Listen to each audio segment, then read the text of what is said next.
Hello and welcome. My name is Vanessa Ortali. I am the founder of the Ladies Community and Heart and Mind Talks. Today, I am presenting to you another awesome interview for our online summit, The One. And the theme of this summit is one with self, one with others, and one with purpose. So I am bringing to you another Toronto native today, Trisha. You may know her as the No Tummy Mummy on Instagram and her social media and blog. So welcome, Trisha. I'm so pumped to have you here. Oh, thank you so much for having me. I'm really excited to chat with you.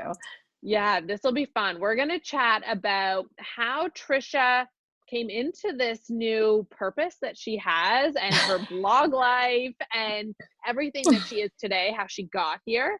And then we're also going to dive into prenatal, postnatal, and some of the work that she does so we can help you women out there if you're looking to have a baby or you are a mom. We'll talk a little bit mom life.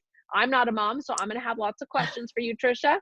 But we'll dive right in and get really real because I really want people coming out of this chat to get some key takeaways that they can do today to really kind of get in tune with their body and their food as well. Okay, sounds good. Let's Yeah, do it. awesome. Okay, let's go to the beginning, Trisha. How did you become the No Tummy Mummy?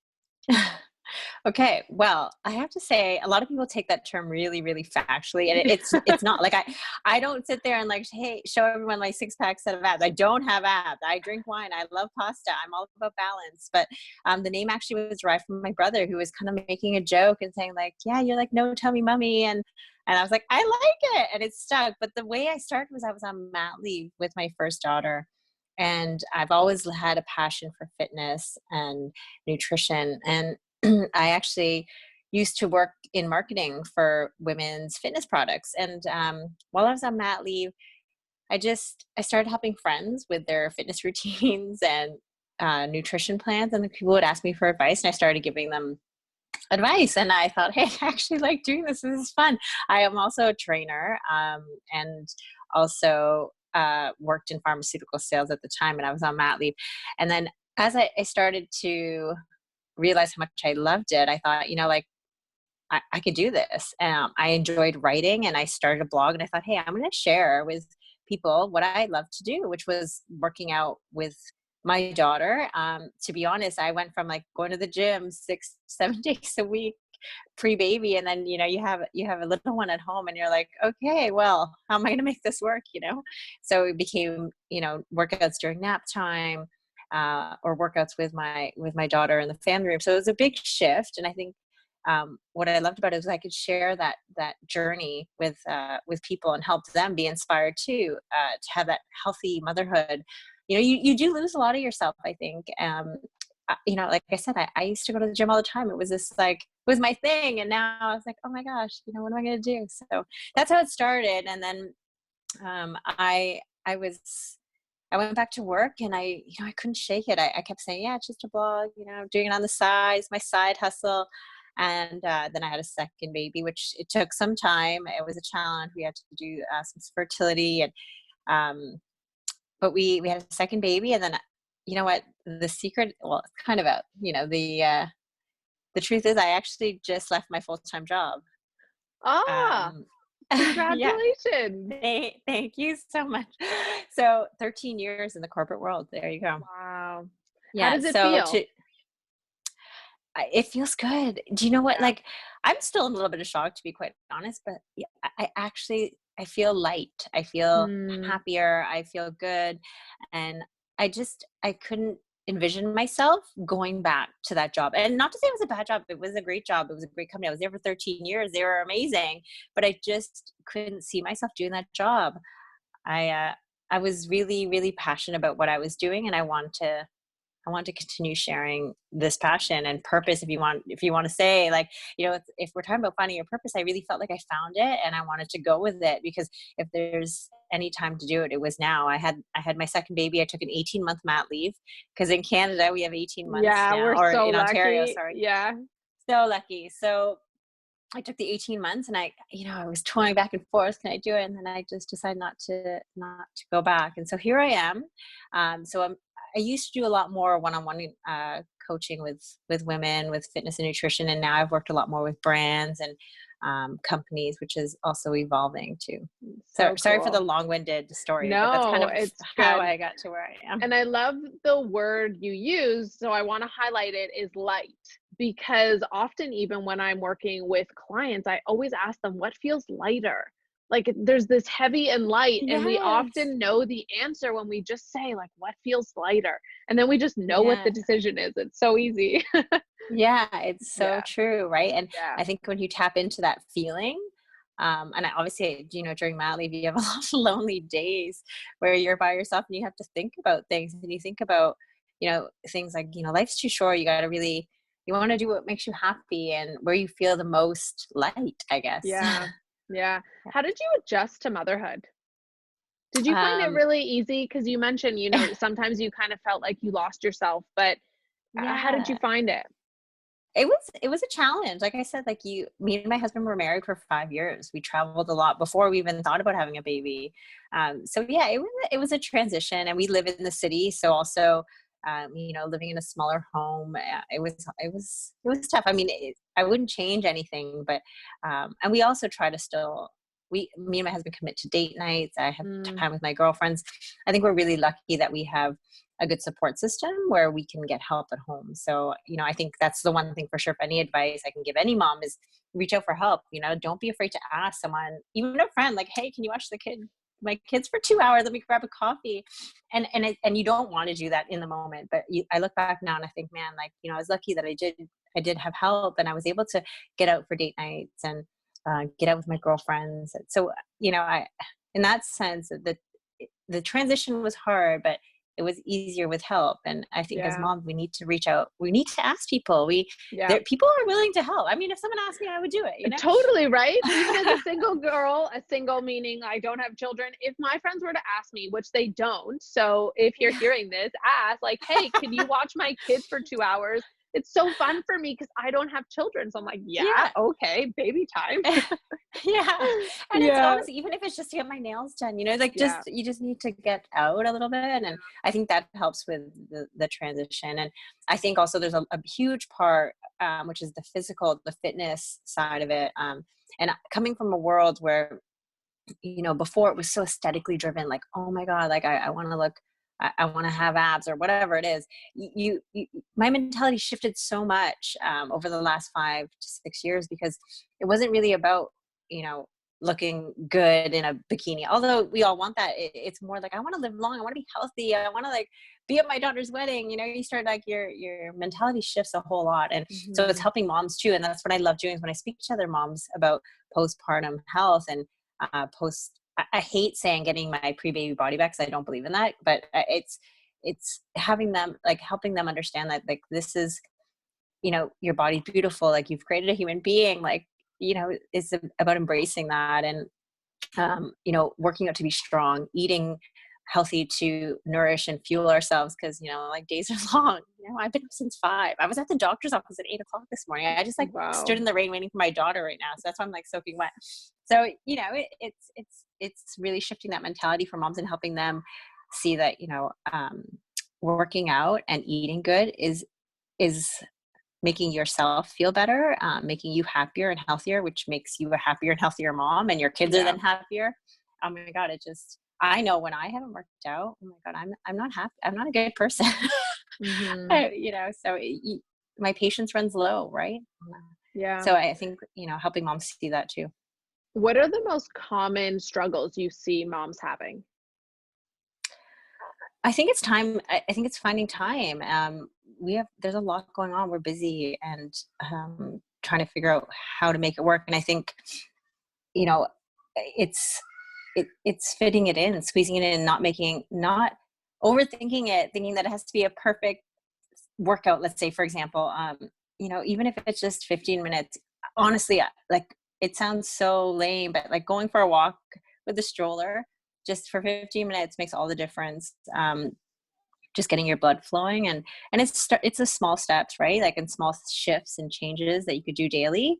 And I think for moms, it's just really hard because, there's so many mornings that we don't have time to eat because we're rushing out the door to do drop off, or we don't have time to work out because we're, rushing to work. Like I was doing my full-time job and managing my blog for 5 years, and it wasn't easy.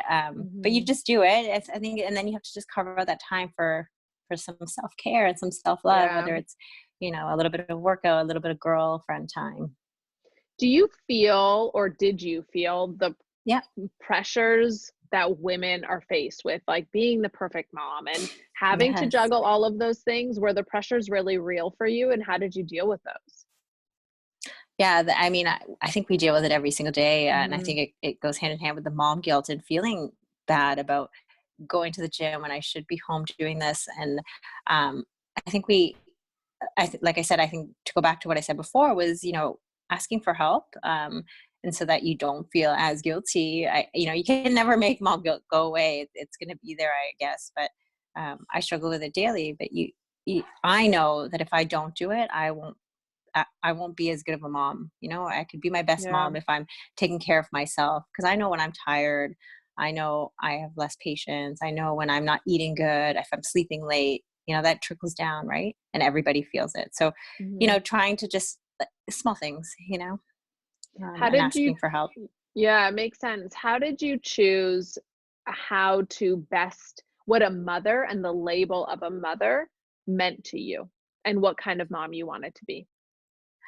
Well, I didn't even know what type of mom I would be. I thought I'd be a lot more easier going. I'm not. I'm like crazy. Even when it comes to nap time, I'm like, it's 12:01. Get in the crib. It's like, I was like, oh my God, this is me. I'm that mom. So you just don't know how you're going to turn out. You really don't. So yeah, I think you kind of just have to respect moms. For everyone is different. Everyone's going to do what they got to do. It's all about surviving. And, like, my friends know that I'm crazy when it comes to sleep, and if I'm that one person leaving Christmas parties early because I can't, like, I'm just not going to screw up bedtime. So um, I know that if I don't like listen to myself and how I want to be a mom, I will be more stressed out. Like, I know if I stay and I Mhm. stretch bedtime, then I'm going to be all stressed out thinking, oh my God, she's tired. And I'm not happy. I'm like, okay, so I know what works for me. So it's figuring out what works for you, and um, not really caring what everyone thinks. Like, every Yeah. mom's going to do what they need to do, right? And you got to do it. And, all the power to them. Yeah. Do you feel like it's been hard for you to do that publicly? I mean, your life is on social Yes. media. What has that been like for you? You know what?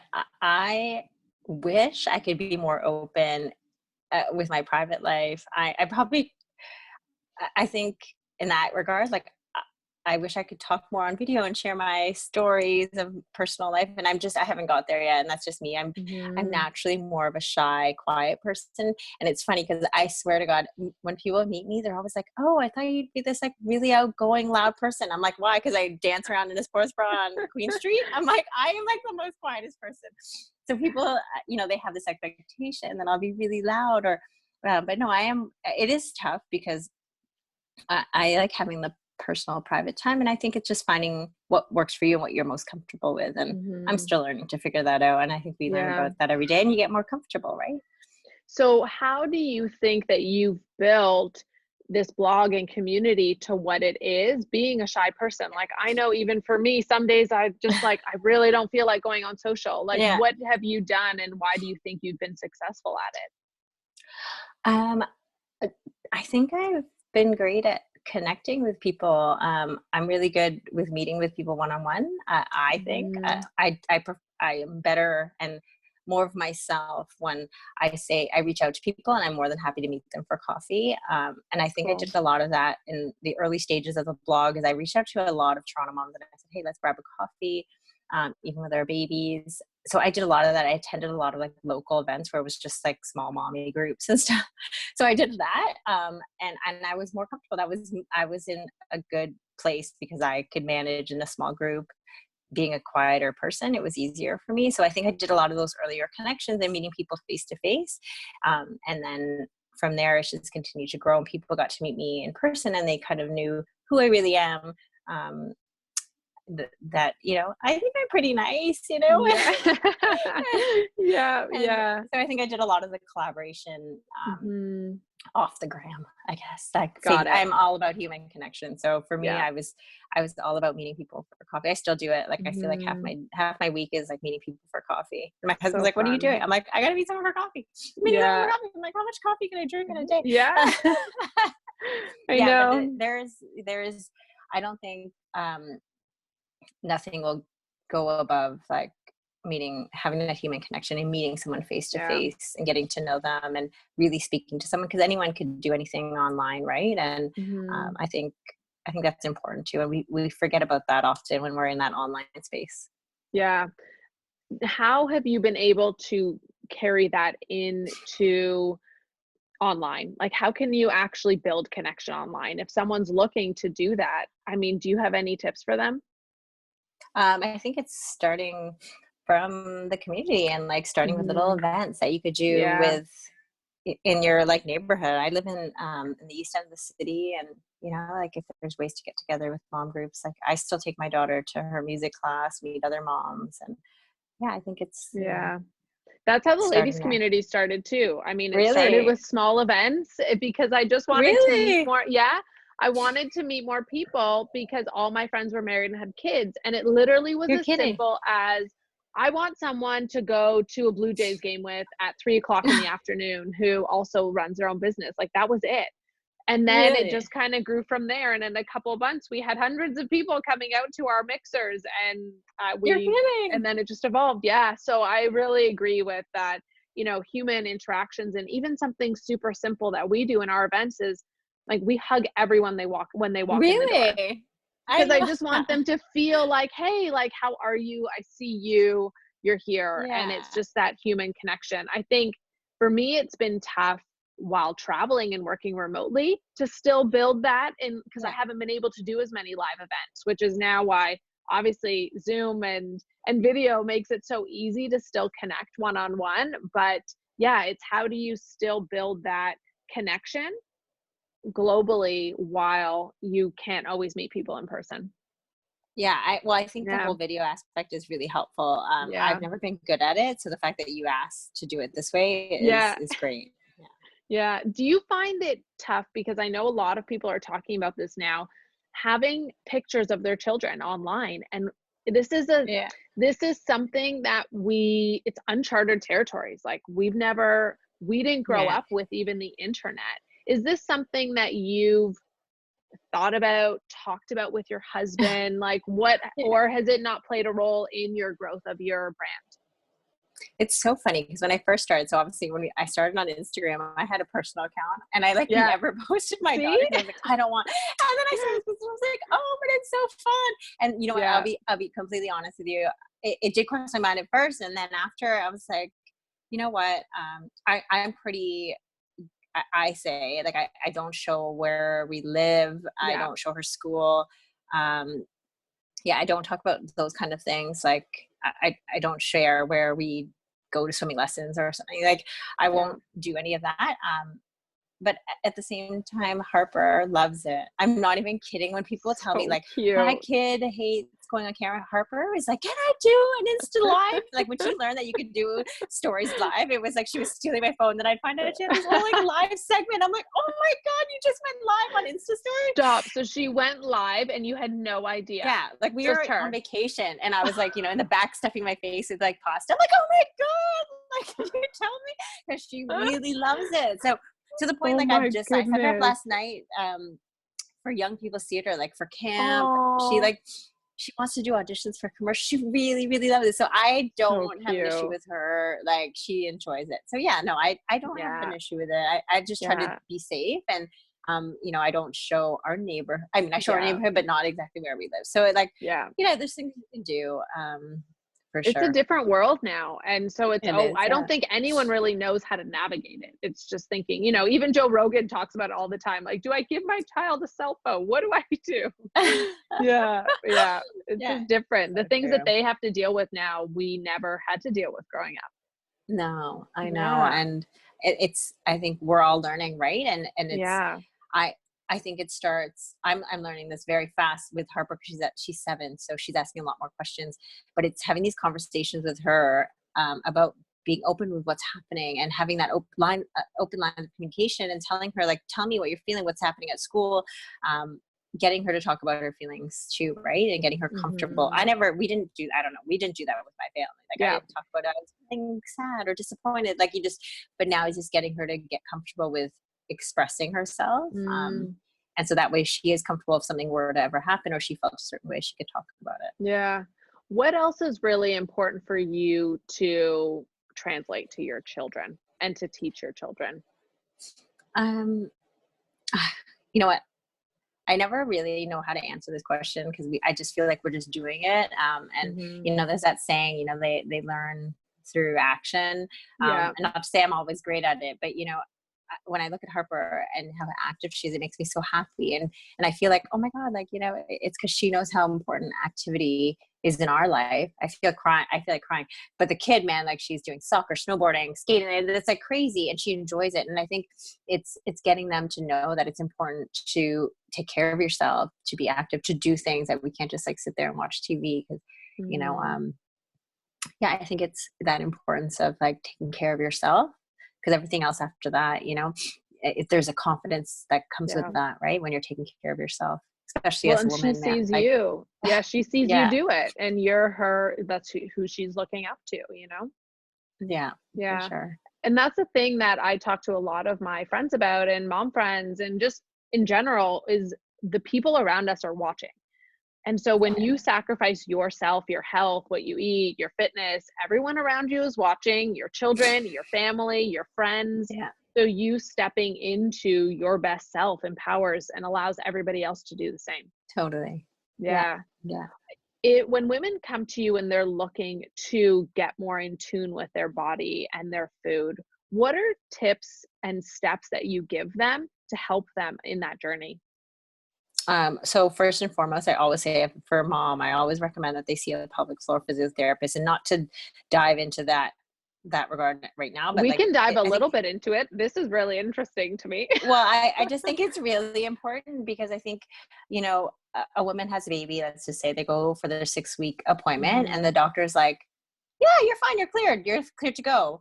Whereas at that 6th week, it really should be that green light to say, hey, go visit your pelvic floor physiotherapist. Cause there's a lot more. What is that? What is a pelvic floor physiotherapist? So basically, they'll give you an internal exam to check your whole pelvic floor area to see how much tension you can create. If, there's just so much going on inside and it's all connected. So you can't just have a baby and then do 600 sit-ups and be okay and have abs again.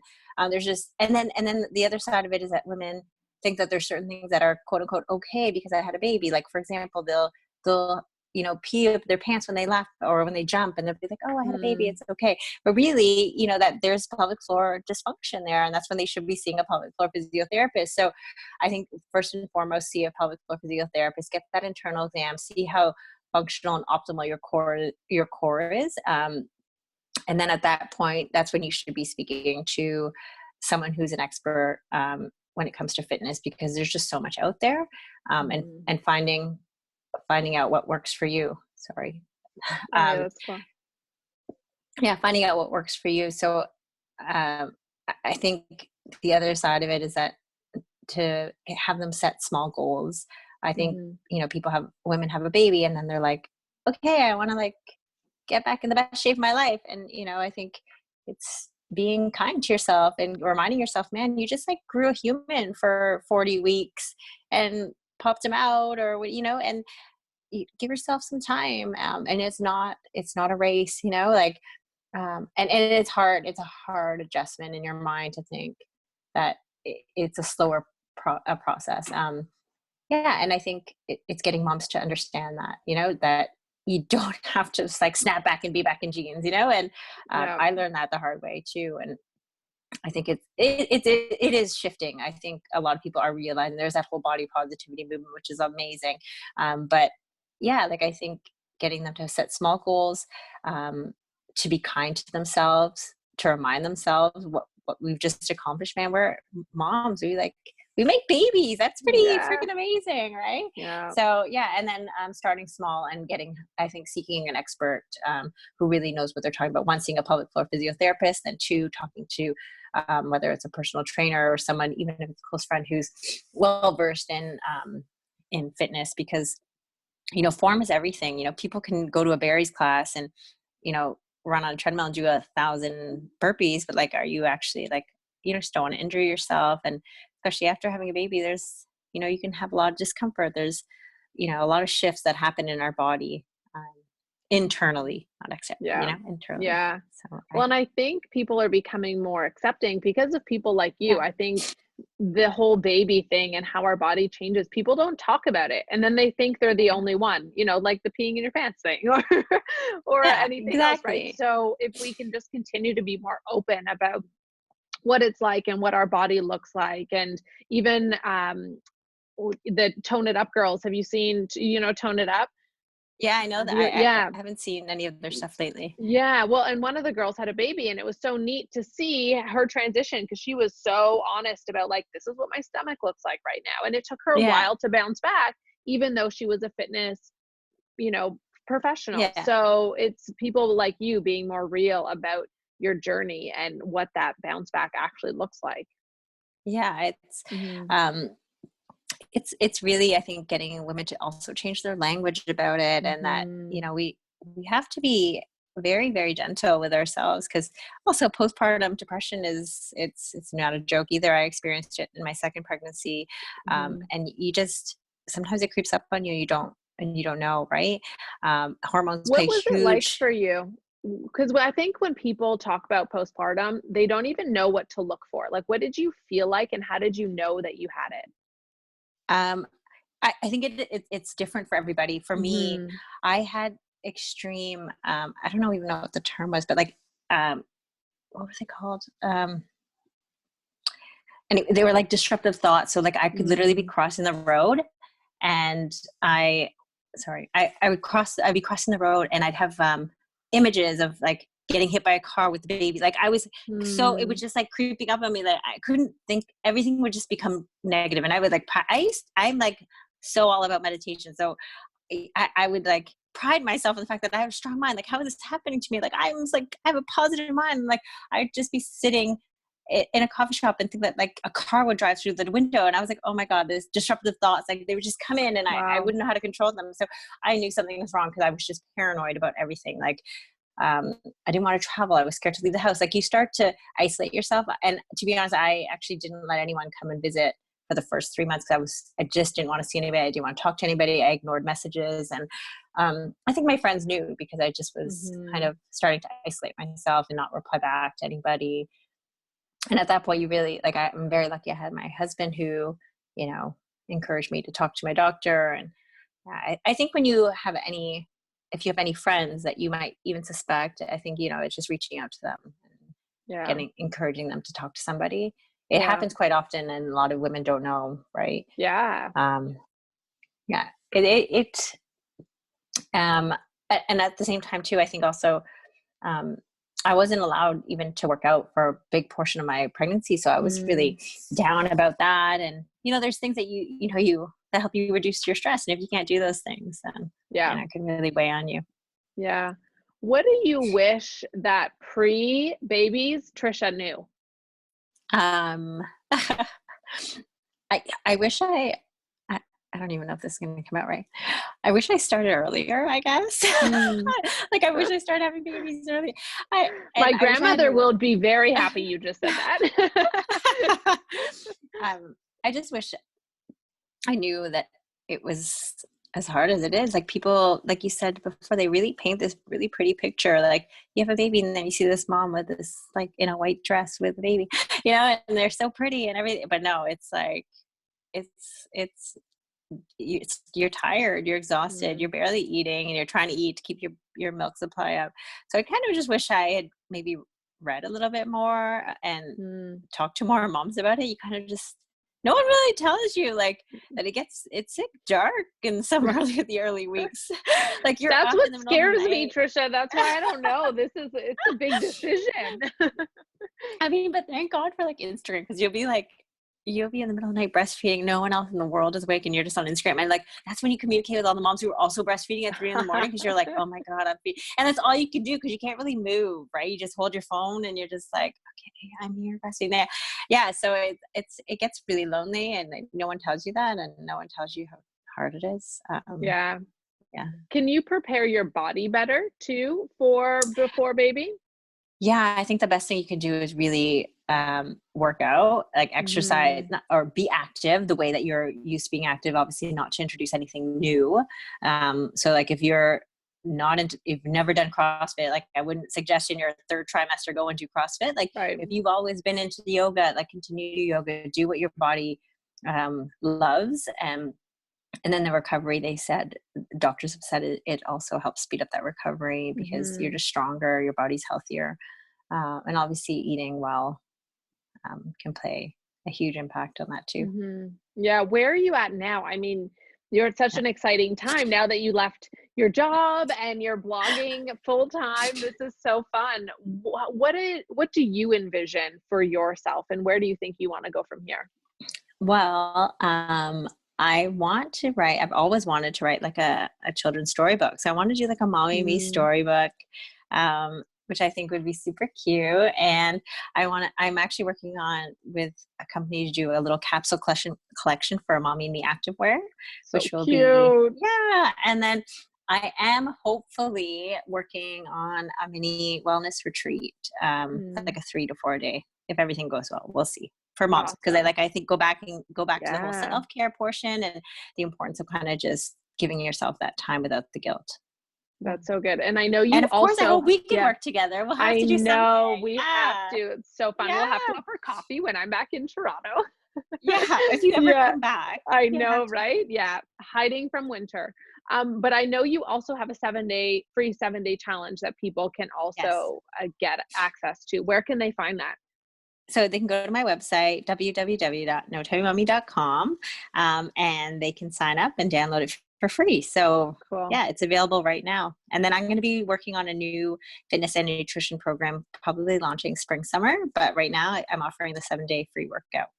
That's so fun. I love everything that you're doing, and what Oh, thank you you. have done for moms is, just taking down that veil and really helping women strengthen and get back to the core of self.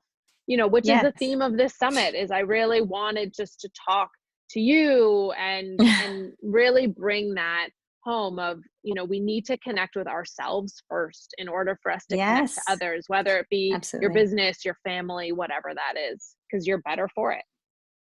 Yes, absolutely. Yeah. Yeah. Is there anything else that you want to leave the listeners with at the end of this chat? And I know, I think I've said it all, but honestly, just to reiterate, if you take care of yourself, like what you just said too, if you're a happy and healthy mom, then, your kids are happy too. And then everything is all good, right? Everything stems from you. Yeah. This is so fun. Thanks. I'm so happy that we finally got to meet, and I thank you for know. taking the time to chat with me Oh, thanks for today having and to me. share with Thank you the so much. community. It's so fun. And thank you. Thanks I again. can't wait for the moms to connect with you Oh, and for I you to hope this was continue to grow. helpful. Yeah, it was Yeah. so great. Thank you. And thanks for Thank you. listening. A special Thanks, shout guys. out to all you mamas out there and all of you people trying to get pregnant, because this is also something that we don't talk about. And Trisha was so, honest in saying that her second attempt to have a child was a little bit harder. So if you're out there trying, just know that, we see you and it's nothing to be ashamed of. And we're sending you so much love and good vibes your way. So thank you for listening and being here.